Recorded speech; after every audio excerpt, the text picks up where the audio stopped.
하나님의 말씀은 사무엘상 26장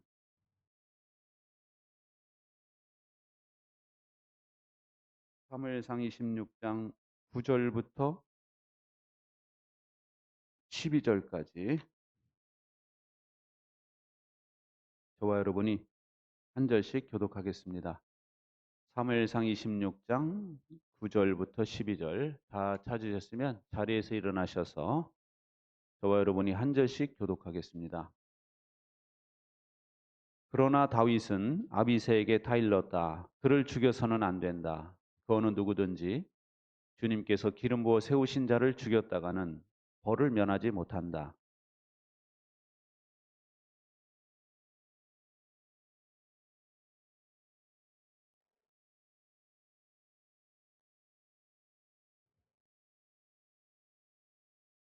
주님께서 기름 부어 세우신 이를 내가 쳐서 죽이는 일은 주님께서 금하시는 일이다. 그러므로 이제 우리는 그의 머리맡에 있는 창과 물병만 가지고 가자. 다윗이 사울의 머리맡에 있던 창과 물병을 들고 아비새와 함께 빠져나왔으나 보는 사람도 없고 눈치채는 사람도 없고 깨는 사람도 없었다. 주님께서 그들을 깊이 잠들게 하셔서 그들이 모두 곤하게 잠들어 있었기 때문이다. 아멘. 자리에 앉으세요. 오늘 말씀도 사울 왕과 다윗의 쫓고 쫓기는 그 과정에서 생긴 이야기인데요. 십광야 주민들이 다윗이 숨어 있는 위치를 사울 왕에게 밀고를 했습니다. 십광야 사람들은 유다 지파예요. 다윗도 유다 지파죠. 그러니까 다윗의 친척과 다름이 없는 사람들이 다윗을 밀고 한 거예요. 여러분, 믿을 놈 하나도 없다라는 말처럼 다윗이 그런 마음이 들지 않았겠습니까? 어떻게 같은 피부치가 나를 밀고 할 수 있을까? 그리고요, 다윗이 거느리고 있던 사람들은 600명이었고 사울이 거느리고 있던 부하들은 3,000명이에요. 5대 1이죠. 숫자적으로 다윗은 절망감에 빠져 있을 수 있었어요. 그리고요, 들고 있는 무기가 사울 왕의 부하들은 첨단 무기였을 것이고 다윗의 부하들은 무기가 없었어요. 그냥 뭐 도망 나온 사람들인데 무슨 무기를 어디서 구할 수 있었겠습니까? 그러니 무기로 보나 숫자적으로 보나 인간의 정서상으로 보나 다윗은 지금 대단히 절망에 빠져 있을 수 있는 그런 형편이었어요. 그런데 성경에 보면은 다윗에게서 그런 것을 전혀 찾아볼 수가 없습니다. 다윗은 정찰대원을 파견해서 사울이 있는 장소를 확인합니다. 그리고 사울이 진을 친 곳으로 가까이 접근을 하죠. 이것이 가능할 수 있었던 것은 어두움을 이용했기 때문이다라고 봅니다. 어두웠을 때. 이때 다윗이 햇사람 아히멜렉과 스루야의 아들 아비새에게 누가 함께 가겠느냐라고 물었죠. 그러자 아비새가 제가 함께 가겠습니다라고 이야기합니다. 이 아비새가 누구냐면은 요압과 형제, 그러니까 다윗의 누나의 아들이에요. 다윗의 누나의 아들. 근데 이 사람들이 잔인하기로 소문난 사람들이 요압과 아비새. 그래서 나중에 다윗이 정권을 잡았을 때 이들의 세력이 너무 커서 자기도 어찌할 수가 없다라는 말을 하거든요. 그러니까 이 아비새가 가장 충성스러운 사람이면서도 또한 잔인한 사람이었어요. 그래서 이 사울의 진으로 가보니까 사울 왕도 잠들어 있고 군대 장관 아브넬도 잠들어 있고 군인들이 다 잠들어 있는 거예요. 그러자 아비새가 말하죠. 시작. 하나님이 오늘 이 원수를 장군님의 손에 넘겨주셨습니다. 제가 그를 당장 창으로 찔러 땅바닥에 박아놓겠습니다. 두 번 찌를 것도 없이 한 번이면 됩니다. 이 아비새는 잔인한 사람이었기 때문에 그 기회를 절대로 놓치지 않는 사람이에요. 상대방이 허점을 보인다. 바로 그냥 들어가서 제압을 해버리는 그런 잔인한 사람이었기 때문에 지금 이 상황이야말로 하나님이 주신 상황이다 라고 이야기하는 것이죠. 한 번에 끝내겠다라고 말합니다. 그러자 다윗이 뭐라고 말합니까?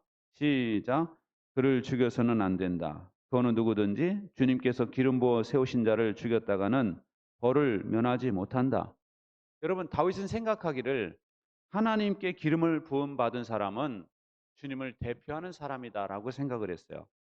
여러분, 한 국가의 대표를 공격하면 그 국가를 공격한 거나 마찬가지죠. 어느 나라 대사로 갔는데 그 대사를 푸대접하는 건 그 나라를 푸대접하는 것 같지 않습니까? 그러니까 이 다윗은 그렇게 생각을 한 거예요. 하나님께서 기름 부어 세운 사람을 내가 공격하는 것은 곧 하나님을 공격하는 것이다 이거예요. 그러니 죽여서는 안 된다라고 이야기합니다. 그러면서 그것은 하나님의 권한이다라고 이야기하는 거예요. 또 같이 읽어보겠습니다. 시작. 주님께서 확실히 살아계심을 두고 말하지만 주님께서 사울을 치시든지 죽을 날이 되어서 죽든지 또는 전쟁에 나갔다가 죽든지 할 것이다. 여러분, 다윗은 이 사울 왕을 죽일 기회가 있었지만 그것을 하나님께 맡기겠다는 거예요. 이 사람을 병으로 치시든지 사고로 죽게 하시든지 아니면 전쟁에서 죽게 하시든지 그것은 하나님의 소관이지 내 손으로 창을 들어서 이 사람을 죽이는 일은 못한다. 그것은 합당하지 않다라고 이야기하는 것이죠. 지난번에 나발을 죽이지 않았잖아요. 그랬더니 하나님께서 나발을 하나님이 치셨죠. 하나님이 데려가셨죠. 그걸 다윗은 봤어요. 신앙이 체험이 생기면서 더 깊어진 것이죠. 그래서 이 다윗은 하나님의 주권에 모든 걸 맡깁니다. 그리고 왕의 창과 물병만 들고 빠져나가는데 성경에 보니까 말이죠. 보는 사람도 없고 눈치채는 사람도 없고 깨는 사람도 없었다라고 기록하고 있습니다. 여러분, 그것이 왜 가능했을까요? 성경에 보니까 주님께서 그들을 깊이 잠들게 하셔서 그들이 모두 곤하게 잠들어 있었기 때문이다. 하나님께서 주님의 주권을 인정하는 다윗을 도와주신 거예요. 그래서 사람들이 잠들어 있도록 하셨던 것이죠. 여기 여러분 깊이 잠들게 하셨다라는 이 히브리어는 타르테마라는 단어인데요. 하나님의 초자연적인 개입에 사용되는 단어예요. 예를 들면 창세기 보면은 아담을 깊이 잠들게 하셔서 그의 갈비뼈로 하와를 만드시죠. 그때 아담을 잠들게 하셨다가 바로 이 타르테마고요. 그리고 하나님께서 아브라함과 언약을 맺을 때가 있잖아요. 예? 그래서 짐승들을 잡아가지고 양쪽으로 놓고 그 사이로 지나가게 하나님이 지나가시기 전에 아브라함을 잠들게 하세요. 그때도 이 단어가 쓰였어요. 그러니까 이것은 초자연적인 하나님의 개입으로 잠들었다라는 것입니다. 여러분, 지금 다윗과 아비새가 무사히 사울의 진영에서 출입할 수 있었던 것은 하나님의 보이지 않는 손의 역사였다라는 것입니다. 주님의 주권을 인정했던 다윗에게 하나님이 그렇게 모든 상황을 주관하시고 도와주시는 거였어요. 캐나다 밴쿠버 리젠트 칼리지에서 영성 신학을 가르치고 있는 미르바 던이라는 교수가 있어요. 저분입니다. 저분인데 저 교수는요, 약함의 영성을 추구하는 분이었습니다. 그에 의하면 약함의 영성이라는 것은 우리가 약해질수록 하나님은 강하게 일하신다라는 거예요. 이분은요, 그냥 신학적으로만 그걸 주장한 것이 아니라 자기 몸으로 그걸 체험한 분입니다.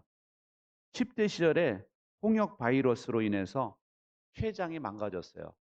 그때부터 이분은 여러 가지 질병과 싸우는 일을 계속해 왔습니다. 지금도 걸어 다니는 종합병원이라고 불릴 정도로 많은 장애를 앓았는데요. 장 중첩증으로 인해서 장을 잘라내는 수술을 했고 자궁 내막증에 따른 자궁 적출이 있었고 유방암으로 인한 절제 수술이 있었고요. 망막 출혈 이후에 3번의 눈 수술을 받았는데 한쪽 눈을 실명했어요. 거기다 신장은 25%밖에 기능하지 못했고 신장을 이식받아야 된 상황이 됐고 신장 이식받은 다음에는 하루에 11번의 약을 먹었다는 겁니다. 수십 년간 팔과 다리 수술을 받았고요. 다리뼈는 퇴행해서 무릎 아래 신경은 죽어 있었다는 거예요. 그래서 이분은 어릴 적에 그 췌장에 그 바이러스로 인한 문제가 생기면서부터 한쪽 발, 한쪽 팔, 발과 팔과 눈이 다 문제가 생겼고, 그리고 휠체어 생활을 했어요. 그리고 약도 계속 먹어야 되는 그런 상황이었어요. 그러다가 얼마 전에 73세의 나이로 별세를 하신 분입니다. 그런데 여러분, 이분은 병 중에도 감사해야 되는 이유를 성경에서 찾았던 분입니다. 건강 문제로 인해 자신의 현주소를 알게 됐고 겸손해졌다라고 고백을 합니다. 건강 문제 때문에 하나님을 더 의지하게 됐고 사람의 도움을 청하는 법을 배우게 됐고 무엇보다 기다림을 배웠다라는 것입니다. 고통이라는 것이 바로 사라지지 않고 심지어 몇 년씩 기다려야 되잖아요. 한쪽 눈이 안 보이거나 한쪽 귀가 안 들리거나 한쪽 다리를 못 쓰게 될 때마다 나는 왜 이런 고통을 겪어야 됩니까? 라고 하나님께 물어봤다는 거예요. 그런데 답을 얻었답니다. 그것은 하나님이 주권 가운데 행하시는 일이다 라는 답을 얻었다는 거예요. 하나님의 주권이다. 미르바더는 시편을 깊이 연구하고 묵상했는데요. 이분은 시편 저자들의 그 탄식과 또 깨달음이 있었잖아요. 시편을 보면은 막 탄식시가 많잖아요. 그리고 나중에는 깨닫잖아요. 그러면서 자기의 삶과 너무 중첩이 되는 거예요. 그러면서 이분이 거기서 많은 그것을 은혜를 경험을 했어요.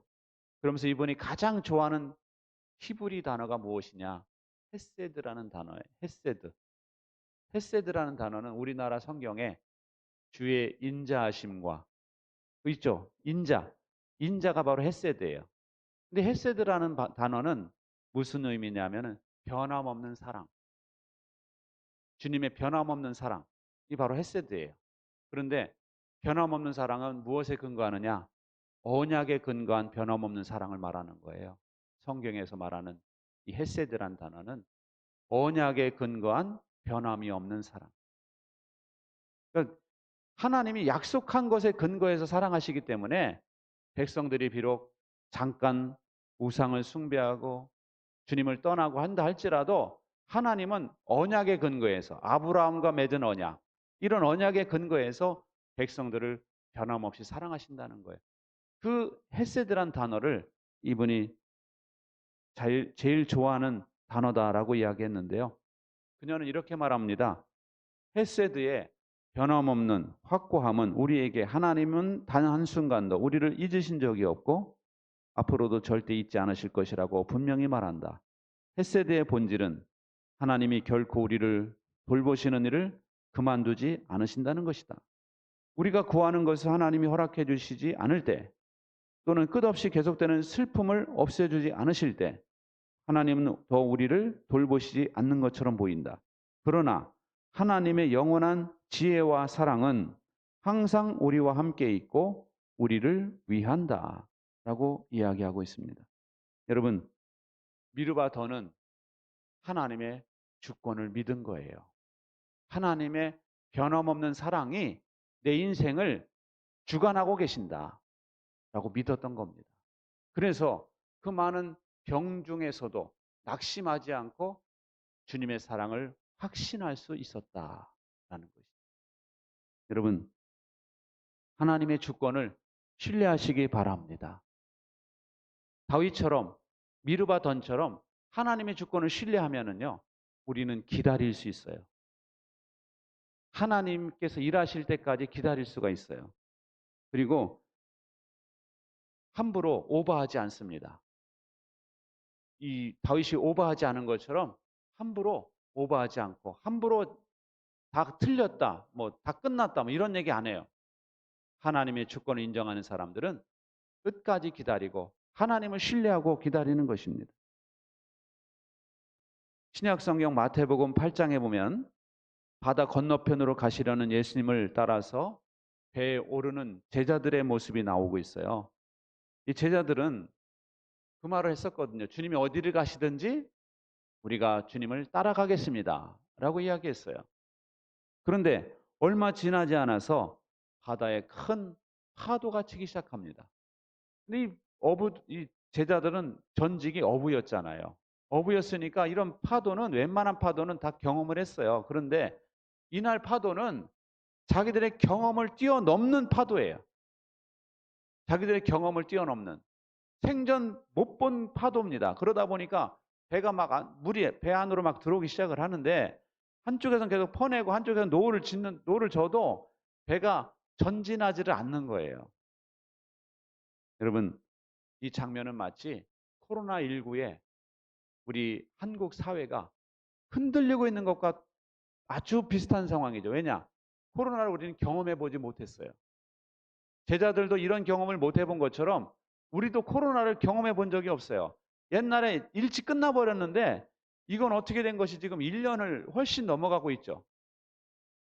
그리고 한국 교회도 이런 경험을 해본 적이 없어요. 지금 한국 교회는 사회적으로 뭐 지탄을 받고 조롱을 받는 그런 교회가 됐어요.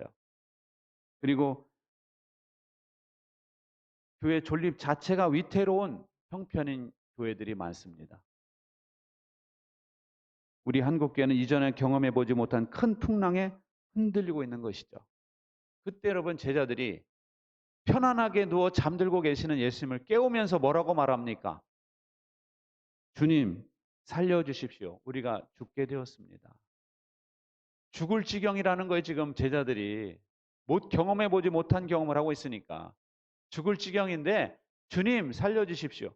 근데 여러분, 주님이라는 단어는요, 어떤 의미가 있습니까? 주님이라는 단어는 나의 주인이시요 만물의 주인이시란 뜻이에요. 그리고 세상의 모든 것이 주님 손안에 달려있다라는 것입니다. 이 주님이라는 단어에 그 모든 의미가 포함되어 있는 거예요.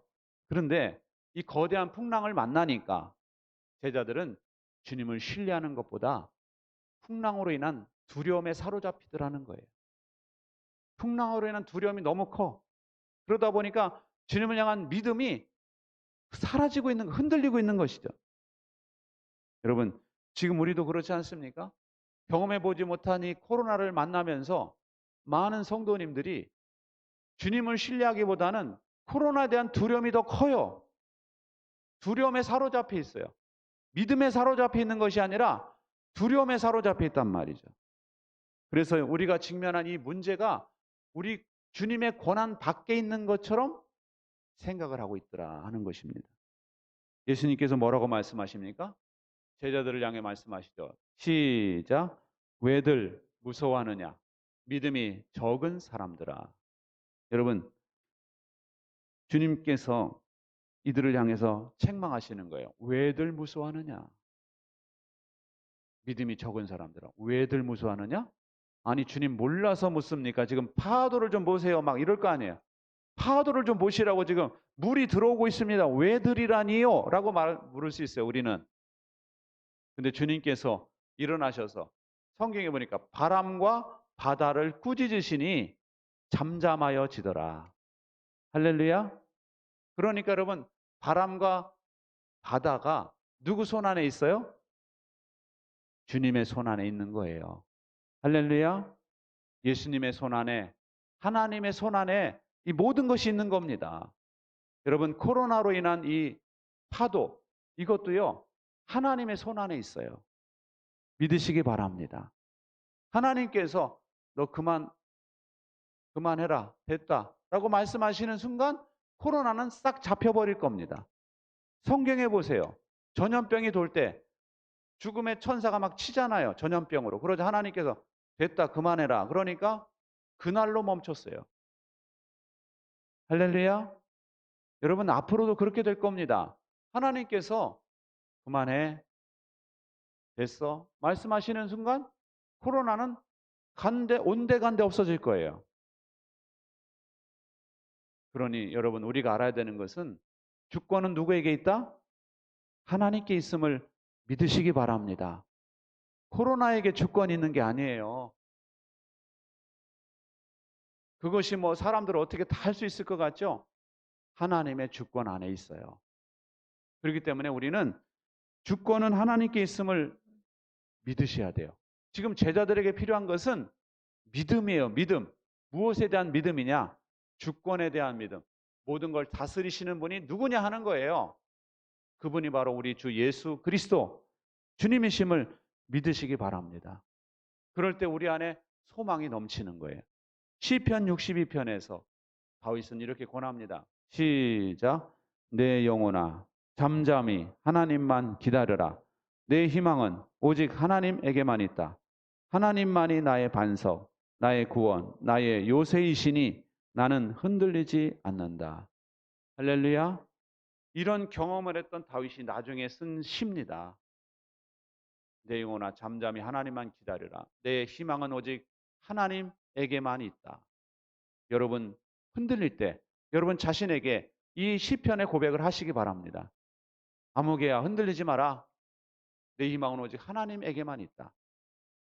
주님만이 나의 반석이시오 구원이시오 나의 요새시니 나는 흔들리지 않는다. 여러분 오늘 다윗은 말이죠. 20절에 보니까 자신을 뭐라고 비교하느냐? 벼룩 한 마리와 같은 사람이라고 이야기해요. 아니 천하를 다스리는 왕이 왜 벼룩 한 마리와 같은 저를 이렇게 찾으러 오셨습니까? 라고 묻고 있어요. 여러분 자기가 지금 엄청 난감해하고 있는 거죠. 자기는 이렇게 초라한 사람이고 난감한 사람이다 이거예요. 근데 여러분 우리 성경을 읽는 우리들은 그 다음 장에 가보면 사울왕이 어떻게 됩니까? 죽어요. 그 다음에 또 페이지를 넘기면 다윗이 왕으로 추대를 받기 시작을 합니다. 또 넘기면 나중에 모든 지파가 다윗을 왕으로 추대를 하죠. 여러분, 근데 지금 다윗은 이걸 모르는 거예요. 모르니까 지금 자기를 벼룩 한 마리와 같은 접니다 라고 이야기하는 것입니다. 여러분, 하나님의 주권을 믿는 사람들에게는요 소망이 있어요. 다윗이 그걸 알았더라면 담대하게 소망을 이야기했을 겁니다. 여러분 우리에게는 하나님께서 뭐라고 말씀하셨어요? 하나님의 오른편에 있을 자들이다. 하나님께서 우리를 그토록 사랑하시는 사람들이고 하나님 우편에 앉아서 민족을 다스릴 권세가 우리에게 있음을 주님께서 말씀하셨어요. 여러분 주권을 믿는 사람들에게는요 희망이 있습니다. 주권을 못 믿는 사람들은 늘 불안하고 두려운 거예요. 염려스러운 겁니다. 여러분 하나님의 주권을 믿으시고 희망을 가지시기 바랍니다. 그래서 절대적으로 주님의 사랑을 확신하시고 담대한 믿음으로 나가는 우리 모두가 되시기를 주님의 이름으로 축원합니다. 기도하겠습니다. 좋으신 하나님, 저희들을 여기까지 인도하신 하나님 감사합니다. 이 시간 우리 하나님께 기도하오니 저희들에게 하나님의 주권을 믿는 믿음을 주시고 그 믿음으로 인하여 우리에게 참된 소망이 넘치게 하여 주시옵소서. 하나님만이 우리의 구원이시요 요새이시니 우리가 흔들리지 않고 담대하게 주님께 희망을 둔다는 고백처럼 날마다 주님께 주권을 인정하며 희망을 가지고 살아가는 저희들이 되게 하여 주시옵소서. 코로나로 인한 두려움이 아니라 우리 주님으로 인한 믿음과 소망이 넘치는 삶을 살게 하여 주시옵소서. 예수님의 이름으로 기도하옵나이다. 아멘.